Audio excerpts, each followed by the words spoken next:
right, guys, welcome back to Driving Life. I am your co-host, Owen Trinkler, Robin Degelau.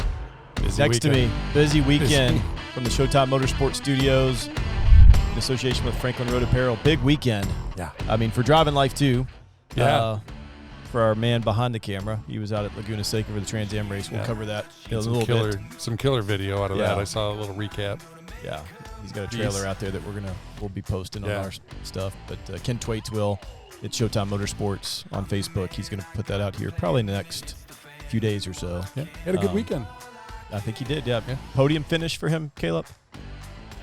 Yeah, podium finish, So awesome run for him. And then Scott Borchetta, another local racer, comes home 8th. Yeah. I think his best finish, in TA2. Yeah, and where did he start? What did you say, 18th? 18th. So, good run for some local boys on the West Coast. So, a lot of stuff, Donovan, man. We got what are some of the hot topics we got going on this week? Wow, it was a busy weekend for motorsports. Yeah, it was crazy busy. There's a lot going on. In fact, I kind of forgot about Formula One. I didn't watch the race. I watched the recording of it and kind of forgot about it. We'll get to that here in a minute. But I want to start with motorcycles. Just MotoGP, Spanish Grand Prix. Marc Marquez, talked about him coming back from a broken arm. Well, he crashed in practice, and it looked pretty gnarly. I watched the replay a couple times, and he was hauling the mail. He was going pretty quick, and just dumped it. It just washed out, but he slid into the barrier. But he hit his feet first, and so it still sounds bad. It looked like I watched it a couple times. Like, no matter what, that's got to hurt, right? I mean, totaled. Let's hope that Marc Marquez is going to be okay. Of course, there's going to be major concern here at 9-month absence. 7. He felt it for sure, but he was fine. He was cleared to race. Ended up finishing 9th, I believe. So for pretty good showing for him. But Quartararo comes out of the gate in the lead, is winning, basically the whole race. Jack Miller on a Ducati is in second place.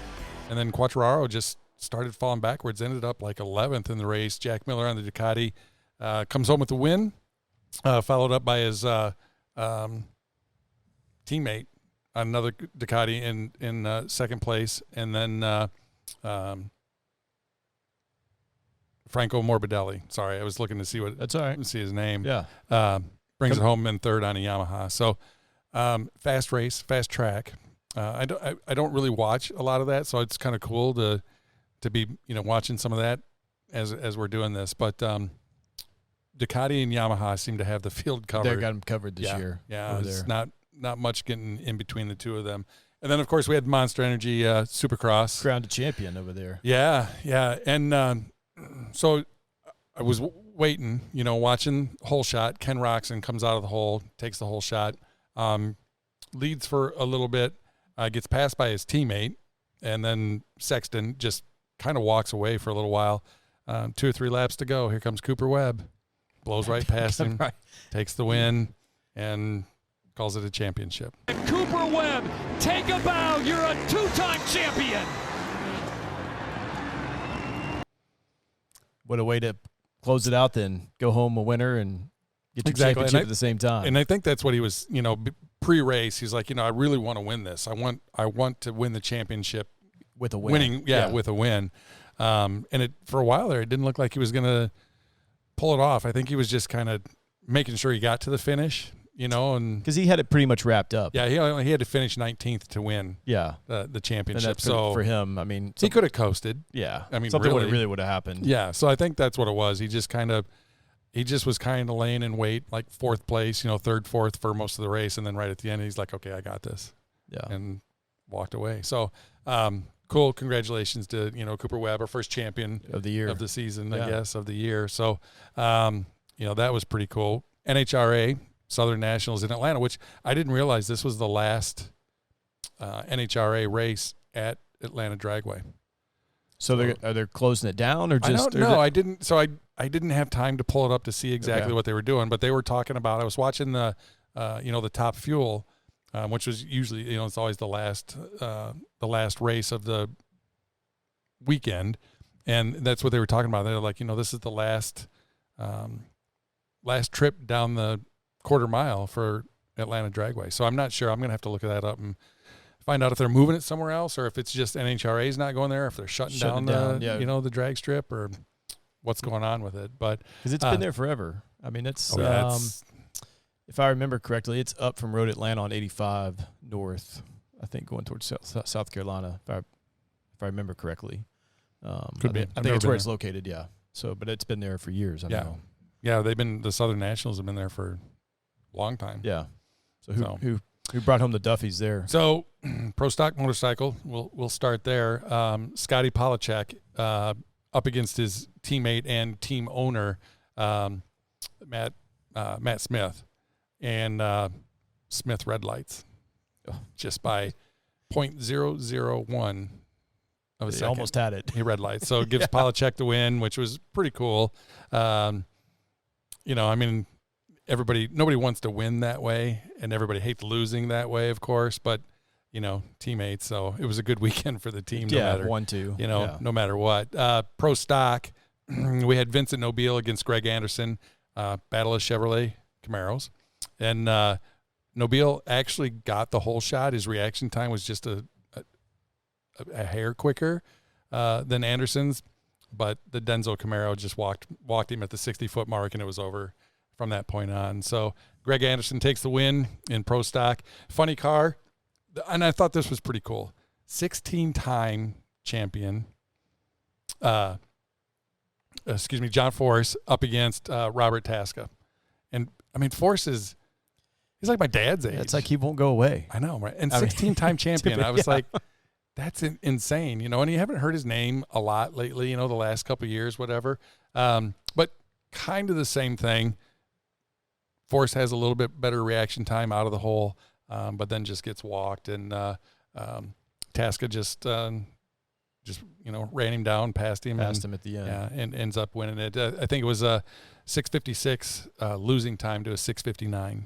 So 3/100ths of a second. That's pretty close. Yeah. I mean, doesn't get better than that in the final. No, that's just it. And, kudos to John Force, man. That's to making it back. I mean, yeah. I mean, he's stuck in it. I mean, I've been out to a shop in California years ago, and about 10 years ago. I mean, gosh. Yeah, when he only had 6 or 8 championships. Yeah.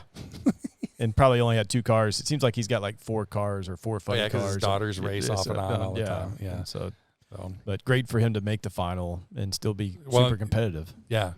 That's what I thought, too. And for him to get the reaction time. Yeah, beat him off the line. To come out of the hole first. I was like, whoa, that's pretty cool. And then, of course, the big boys in Top Fuel, Steve Torrance and Antron Brown battle, like I said, for the last trip down the quarter mile there, and Antron Brown wins it with the 375 at 325 miles an hour.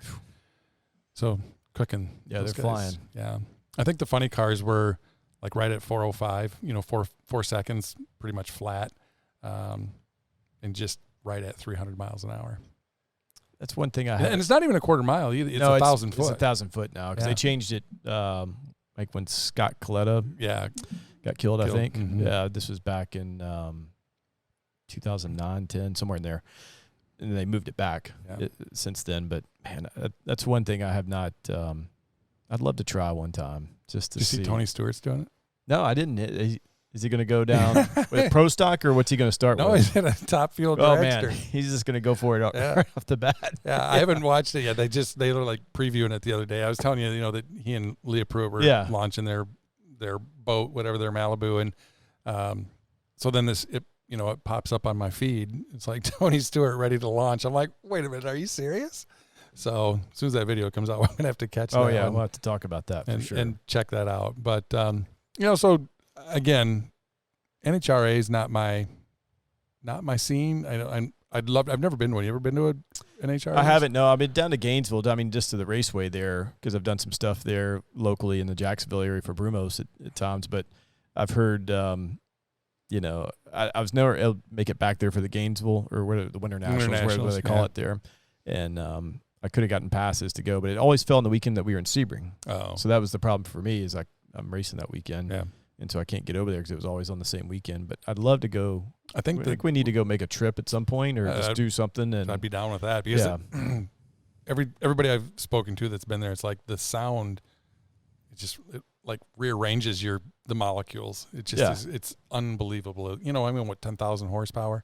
Oh, it's unbelievable. They can't dyno those things. Yeah, and there's no dyno to. Yeah, they do in a quarter mile. It's like 22 gallons of fuel through a 4-inch fuel line.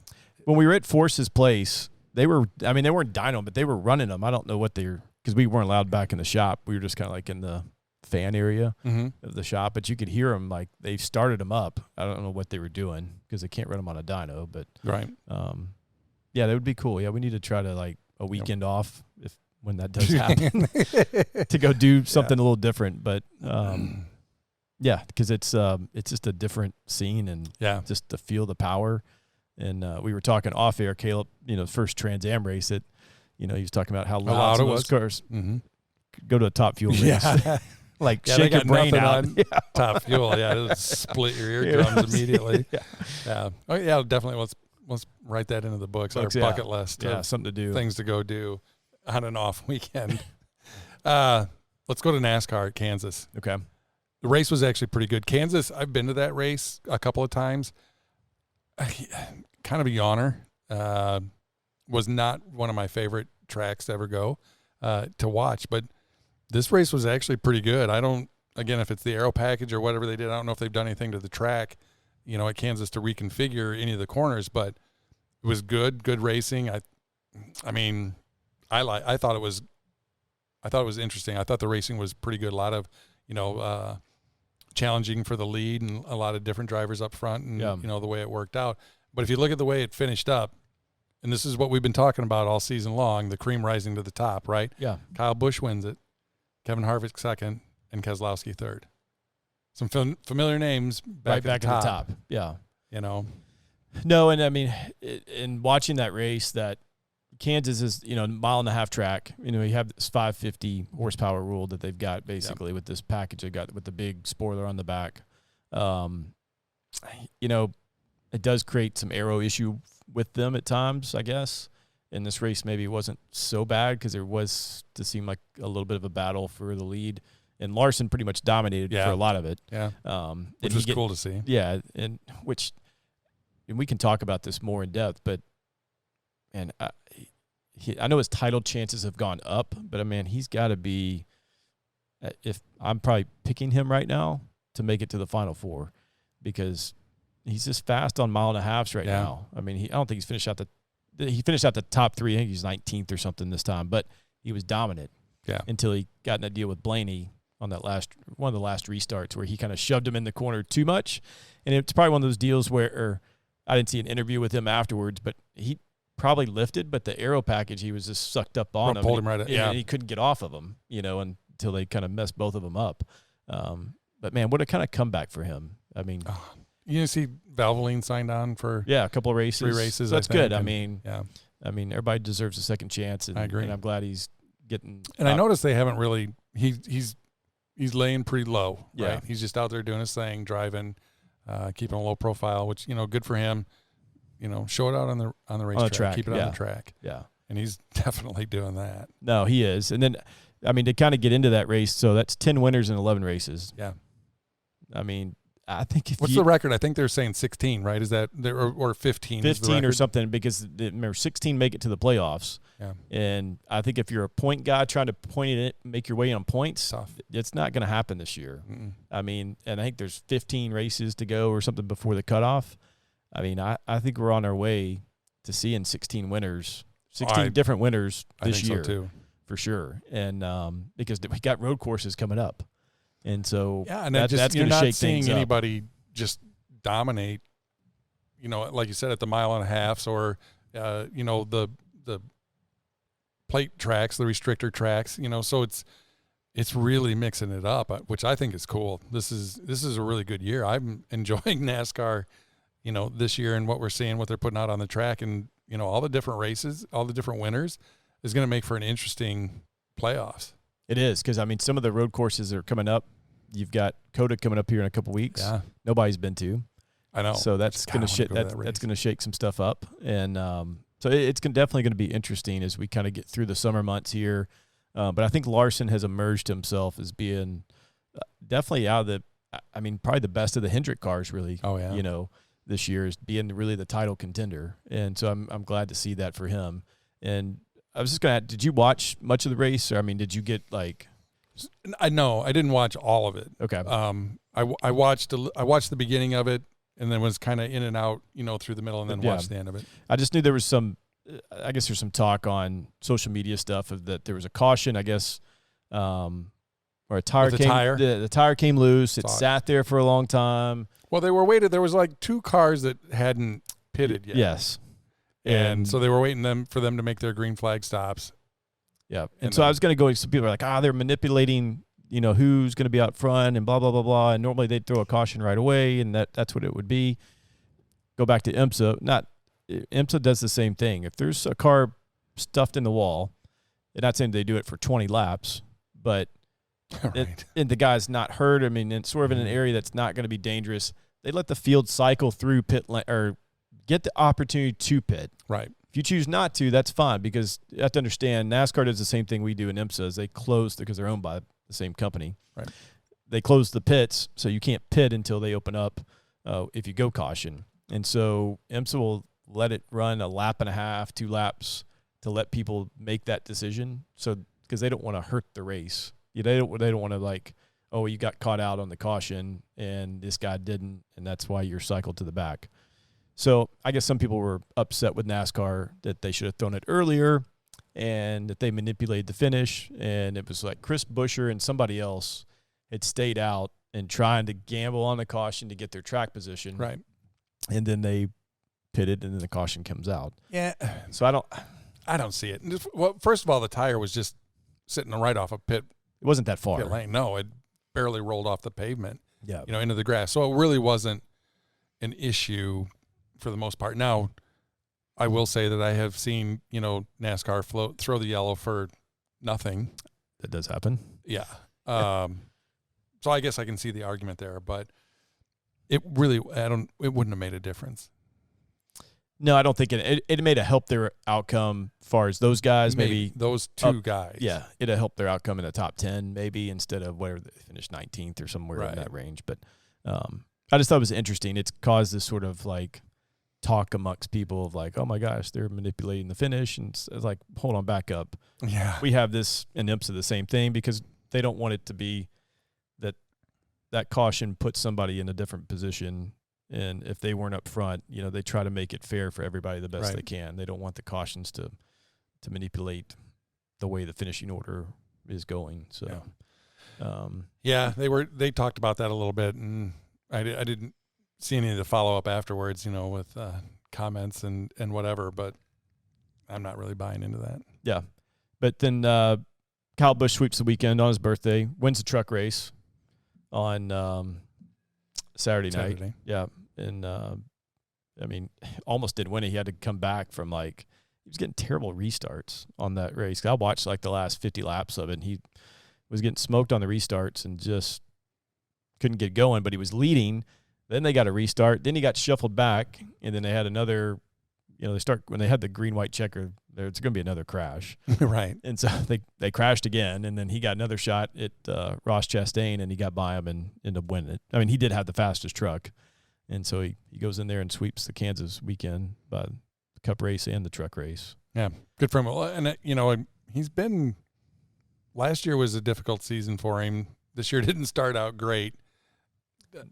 So he was due, I think. And he was fast. He had speed, so – no, he was quick for sure this weekend. And so they were in Kansas, so we just moved a little further south. Yeah. 2 races down in Texas. Yeah, IndyCar. Doubleheader. Yeah. Texas Motor Speedway. And we kind of, the prelude to it last week was the speeds, right? It was fast track. The one thing that I noticed right away that they were talking about in the broadcast was the PJ1 on the surface, and that the Indy cars, I guess, don't like it, and so there wasn't much of a groove. They stay away from that completely, and I don't know if it's the weight of them. I don't know this completely, but it's just speculation. The stock cars are heavy, different tire combination because they're on Goodyears and Indy cars on Firestone. So I don't know if that's combination because they get up there and there's no grip whatsoever, and I don't know if it's a deal where the groove has to be run in a little bit. Even for the stock car guys, occasionally, they have to go run it in and put some rubber on it. And get some heat into it or something? Yeah, then it gets really good grip. Right. But these guys, they won't it's like they almost need to, drag some tires around before the race and kind of rubber that in somehow where it can get 2x2 because the groove is so tight. Oh, yeah. I mean, they weren't, like you said, they were not taking, nobody tried anything going into or coming out of it. Yeah. If you got up there, you were toast. Oh, yeah. Yeah. For sure. You were smoked. So Saturday night, the Genesis 300, Dixon leads 206 out of 212 laps. Yeah, seems like we see a clinic every time you go to Texas. Yeah. And then he almost did it on Sunday. Yeah. I mean, he started from the pole and pretty much was dominant in that race at the same time. Yeah. You know, takes the win Saturday night. There wasn't really much to talk about other than I thought it was cool, you know, fellow New Zealander, Scott Mclaughlin comes home second, and then Pato O'Ward bringing in a podium finish in third place. Yeah, because he was showing speed Saturday night. It's fast. Which was preludes to something on Sunday. Yeah, leads into Sunday. But Saturday night's race wasn't that spectacular. I was glad. You know, it was cool to see Dixon get out there and just put on a clinic. I mean, God, he was fast. Yeah, he was cruising. But I think Sunday was a better race. The Expel 375. A little bit longer race. Yeah, a little bit longer race, maybe a little bit more strategy involved, whatever. Big crash right at the green flag, literally right at the green flag. I mean, some cars didn't get past start finish. It's just kind of like this chain reaction, like right at the middle of the field, like this bunched up. Then you had guys kind of coming with some steam. And you got to remember, they do brake well, but not in that situation. They don't. I mean, they've got Speedway brakes on and Speedway aero kits on. And so they're different than their street course or road course setup. And some guys, it's just a chain reaction. It happens quick. And I think Connor Daly went upside down. Yeah. Bree. Watch the purple and black. Purple car is Pietro Fittipaldi. He went into the Rocket Chevrolet of Sebastian Bourdais. There's Connor Daly. And that happens, guys, it happens so fast, and you're hard on the power, and these cars don't stop well with these brakes and this aero configuration. You get on the brakes, but Connor came in there, and he's obviously on the brakes, but you just can't even get it slowed down enough to even do anything. Yeah, Connor had a head. And, which, when you watch the replay, he came in hot, he almost threaded the needle. It was real close, but close doesn't count in IndyCar, right? No. So he catches a couple tires, flips him upside down, and it was really anticlimactic, right? He slid upside down for quite a ways. In fact, I think he tweeted after the race that he passed more cars upside down, over the weekend than he did while he was on all four wheels. But, slides all the way down, hits the infield grass, and it just plops him back over onto the wheels. And he seemed none the worse for wear. Yeah. Not a big flip, but still went over, and I mean, a bunch of cars, Yeah, there was a lot of good cars in there too that got crashed out right at the beginning again. Smoked. So it's two races in 4 races that, we've had some big wrecks right off the bat for IndyCar. But one thing they've got going for them too, we talk about NASCAR, 4 winners in 4 races. Yeah. So that's pretty cool. Yeah. They're on a good streak here too. Yeah, no, keeps I like it interesting. That. And Pato O'Ward takes the win on Saturday or Sunday during the day, and passes Newgarden. I think it was Ward, Newgarden, Rahal finished third, and then Dixon fourth. Yeah, he's still there getting his points. Right. So padding his lead. That's right. Getting it ready for the season. So I mean, I know he went on a tear last year at the beginning, but still, he's just top five, collecting points and doing what he needs to do. You got to be impressed with Pato O'Ward. He's had speed all season. No, and he's been fast. He was fast last year too. Yeah. So he just needs a season to kind of get going, and now he's kind of seeing these tracks again in the same car, same team behind him. So yeah, it was really cool to see. I mean, always like seeing first time winners, and so he first definitely Mexican winner since Fernandez back in '89 or '99 something. It was probably late '90s, early 2000s, maybe when he stopped. When he kind of went sports car racing at one time, so maybe it was late '90s when he stopped racing IndyCar. But yeah, no, it was really cool, and he was super excited. And what was the deal? I caught a little snippet of it that if he won that race, or if he wins a race this year, he's going to go race Formula One. Oh, I don't know. I'm going to have to look that one up as well, because I caught I think it was during the broadcast, or maybe it was when I was watching the highlights of it, whatever. But they were talking about him getting a run, a test or do something. Well, I think he's going to. Well, it's not like a race, but yeah, they're going to put him in the Formula One car, and that'd be cool. Run some laps. So good for him, young kid. Yeah, no, you never know. He may want to go Formula One racing. So. Yeah. Well, and on the topic of Formula One, had a race this weekend. They did Portugal. Yeah, and good qualifying. I was glad to see Bottas at the top. Yeah, because he's been struggling a lot. So Bottas qualifies on the pole, Hamilton second, right, and then Verstappen was third, and then at the start, Max goes, "Okay, so I want to ask you this. It seems like Max drives balls to the walls, right? Like when he passed Hamilton for a second, it was like he was just going for it. Yeah, like crazy, right? And I thought, he's got two outcomes here. He either makes the pass or he crashes. And in third place, was that the right thing? I mean, I know he goes nuts. I mean, he's 100% all the time. But that costs him as much as it, he loses as many times as he wins those. No, and that's cost him in the past, for sure. When it's come to the points race for the championship with Hamilton, because he's crashed a few times and he gets no points, and then Hamilton's getting podiums or winning at those times and stretching the lead where it's not even a battle at the end. So, I mean, he got lucky this time, I guess, and came away and still got a third place out of it. But I was glad to see Bottas Hamilton gets the win. Right? But to get the pole after kind of what happened the last race with Russell, and I don't know, I go back and forth with this, the DRS zones or whatever, right? Because it's like Bottas really was leading, and it's like all of a sudden it's just like they get this. It's huge extra run, a huge run, and it's like you can't do anything, and they're blocking like crazy. They can't do anything about it though. Well, yeah, but it's a catch-22, right? You don't have that, and there's no passing. Then it's just lead follow from the start. It's like at least give the lead guy maybe, because they go completely flat with the guy behind it. Maybe like half to the guy that's leading. Yeah, give him at least a chance because it's not even close. Yeah, and you can't block, which I get that because you're going to kill somebody. Well, they block and they just go around the outside of them because they still have such a head of steam. Yeah, yeah, it is. I mean, it's exciting. But I feel bad for the guy it's like being at Talladega or Daytona to some degree, maybe worse, because these guys actually can go right by you. But then it flip-flops, right? Then you go. It does, but it's just, I mean, I don't know. It's just one of those things where if you're in the lead, like, you deserve to be there, and it's like if you get within that zone, then you get that, and you've got to try to keep it within a certain window too to get it back. But I don't know how be it within works. a second. Yeah. I don't know if you immediately get it back. See, I don't know if that's the case, or if they have to go like a lap. Then if you lose that, then I don't know.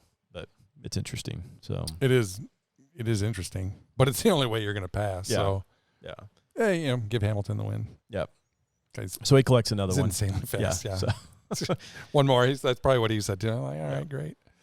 So looking forward to this weekend. A couple things. Well, we didn't talk about Darlington coming up next for the Cup guys. Yeah. Throwback weekend. Yeah, it's one of my favorite weekends. Mine too. I love it. I have always enjoyed that because I love the history. I love looking back at that, and just seeing how they honor the paint schemes and like, do they replicate them or is it just paying homage to them? You know what I mean? Yeah. Because some guys will just flat out, it'll just look exactly like the old car, which I think that's the part I like about it. But I've seen some cool stuff where it's like, okay, I see what they're doing here with this. No, it's Darlington, I've raced go-karts there years ago, and it's just a really cool place, and the history with that track already. Now we do these throwback weekends, and I've tried to get IMSA on board. Like Watkins Glen is a historic track we go to. Like, hey, let's do a throwback weekend, and hasn't caught on yet. But one cool paint scheme that's going to be out there, and we talked about Scott Borchetta earlier. He's got an Xfinity team, which one of the guys I used to do a lot of driving coaching with is Jade Buford drives that car, local guy out here out of Nashville. They're doing a Bobby Unser throwback car. They're already doing this already, but Bobby passes away this week. Yep. And Donovan, I remember him being at Indy, and we were talking pre-show here that I remember him more in the booth with Sam Posey and always giving Sam a hard time and I won't say arguing with him, but just kind of giving it to him a little bit as a driver, because he was a unique person. I mean, he went to Pikes Peak all the time. Yeah. Oh, yeah, they were big at Pikes Peak. Yeah, just doing all kinds of stuff, which I wish I would have driven back then a little bit, because it's like the guys they went and just drove anything, and that's what I want to do. Just go drive whatever, and it doesn't matter. You don't have to be specialized in one series, or you just stock cars, Indy cars, midgets, whatever you want to go do, Pikes Peak. But talk to him about, I mean, you've watched him drive at Indianapolis. So. Oh, yeah. I mean, back in the heyday, you know, when it was Andretti and Unser and Ray Hall and, you know, Fittipaldi, all these guys, I remember Unser because of the car, right, when he was with Penske. He was in that yellow Pennzoil car, and it was just yellow. Yeah. And he was always so fast, and just what he went 3 times. I think he was a 3-time Indy 500 champion, which is, you know, I mean, you know how hard to do it once, but, you know, to do it 3 times. But then, you know, I remember him in the IROC races, you know, and he's out there doing that. And then him and Al racing each other. So much good stuff from that. You know, I hated to hear, you know, of his passing this weekend. I think it's cool, you know, that Scott's going to do that, and that they already had it planned to do that. And, you know, think about that now, the significance that it will have for that car and for this weekend. It's a lot. I mean, that's why he runs the 48, because that was one of Bobby's numbers, you know, early on in the 500. But, yeah, it's pretty cool. I mean, they were already planning to do that, and then now it makes, I think it's 10 times more to the Unser family and stuff. And I just think the personality he was, I mean, the storytelling and all the stuff that just. They did everything. Well, you're right. Back then, they did drive everything. I mean, they were in, you know, NASCAR. They drove IMSA. They drove, like you said, Pikes Peak. They did dirt tracks. They did midgets, whatever. Just anything they could drop into, they drove it. Yeah, and I think that's why there's like when you come from that era, the storytelling is so good. Yeah. I mean, Bobby was really good, but any of those guys to some degree, because they drove everything. They didn't fly around to these places. They actually probably worked on the cars, which I don't mind doing either.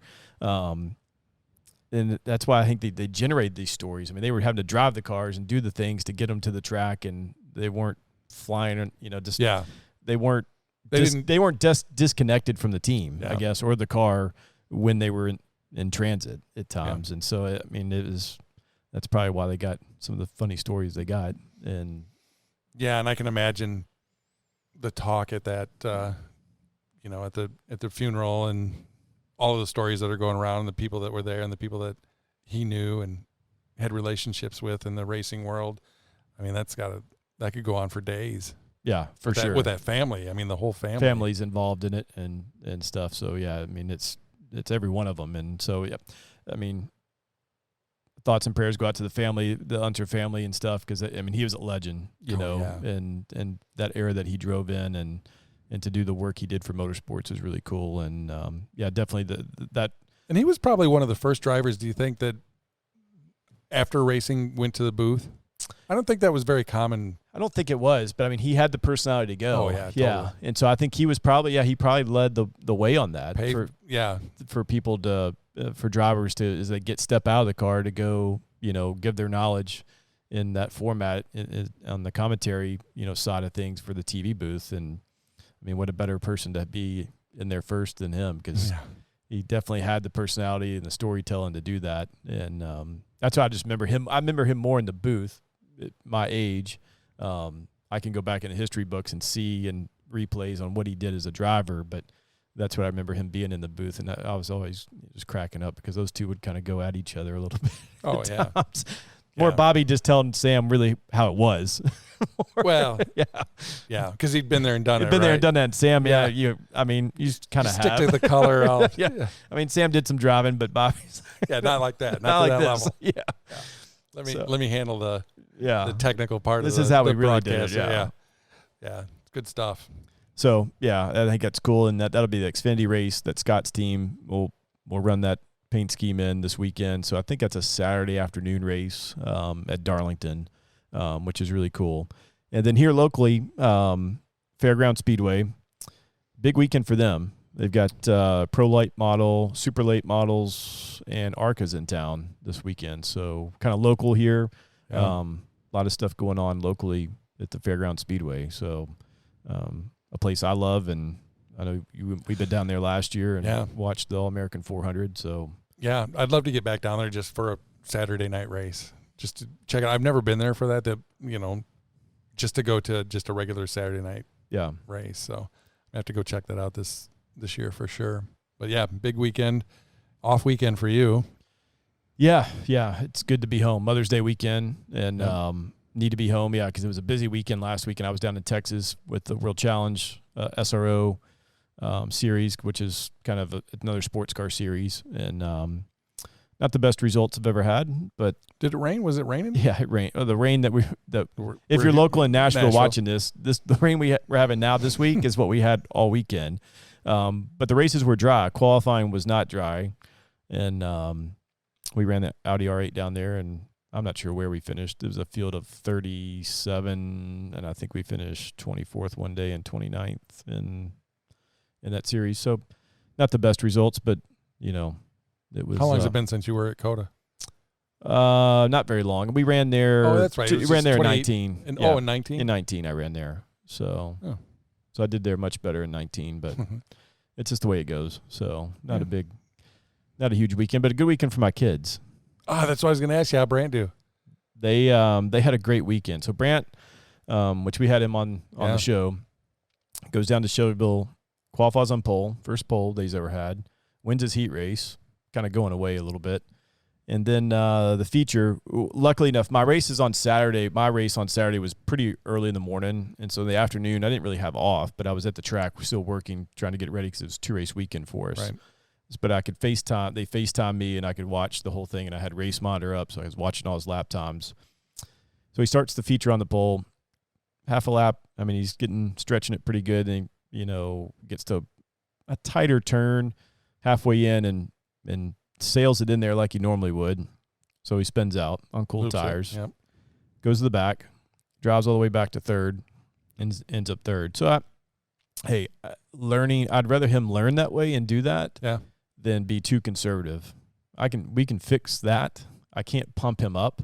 In a way. So to have him go out there and he's like, I just sailed it in there, Dad, and hey, we can get his car control better, or cart control, and he'll be fine. He can do it on cold tires. So that's what we're gonna work on next. Then Lucas, my youngest one, very first race, and I saw a little of that video, and he goes out there and finishes third.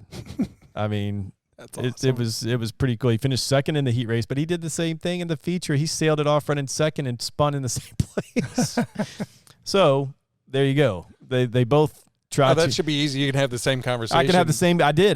Because we went and I got back on Sunday, and so they like sushi, and so we went and had Podium Sushi on Sunday night for them, because they're the ones that podium and brought some hardware home this weekend, which it's a ball for me. I know we've had Brant on here before, and you've seen, I had a great time with him on the show, but to see them do this, I'm having a blast watching them do it and learning and stuff. And so I can't wait till I can attend one. I couldn't because I was working this weekend, but I'm so thankful for Jody Covington. And we talked about the people at TKA, the association here, the karting association, and Brian Butler and Jeremy Sweeney. They've helped me tremendously, and they could not do that.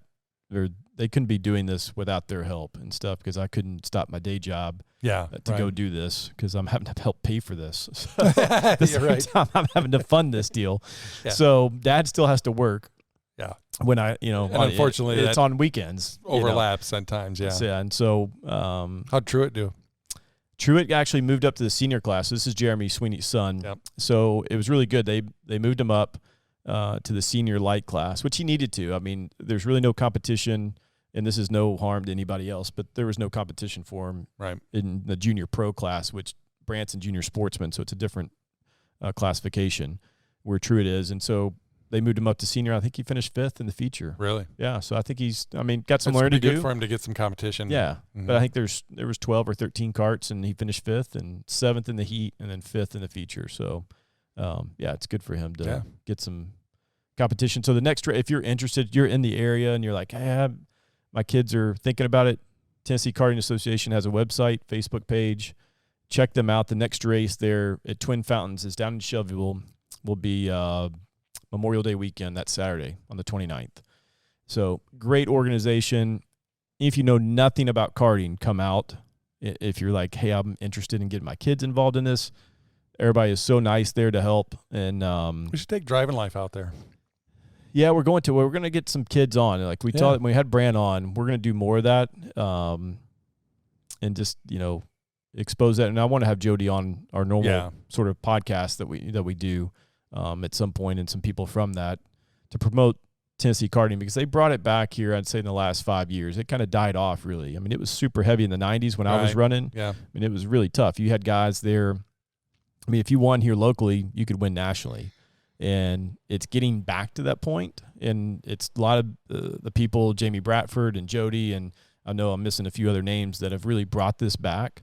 And so I'm glad to see they've had one of their best turnouts the last 2 weekends that they've had, the first 2 weekends of the year, the most carts they've ever had. Really? So it's picking up some momentum. And you know how hard that is. Yeah. To create the momentum and keep the word out there and keep people interested and keep them coming back. And so that's fantastic. I love to hear that.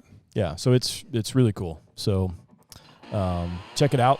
Also, keep checking in with us. Tell everybody about us. We're going to go back and do some more podcast stuff and keep doing our weekly recap here at Showtime Motorsports and in association with Franklin Road Apparel. Thanks to Ken Twaits. Good podium this weekend for Ken and TA, and having Caleb along. We'll be back next week. We'll recap Darlington, which we already talked about a little bit. That's going to be really cool to see all the screenshots from all the cars and watch those go around, and all the other racing action going on over the weekend. And I hope everybody has a great Mother's Day, because that's why I'm home this weekend. So definitely going to celebrate moms this weekend, and I guess you're staying around this weekend too? I am. Yeah, I'll be here. Good. So everybody check us out, DrivinLife. Take care of each other, love each other, and we'll see you next week. Peace.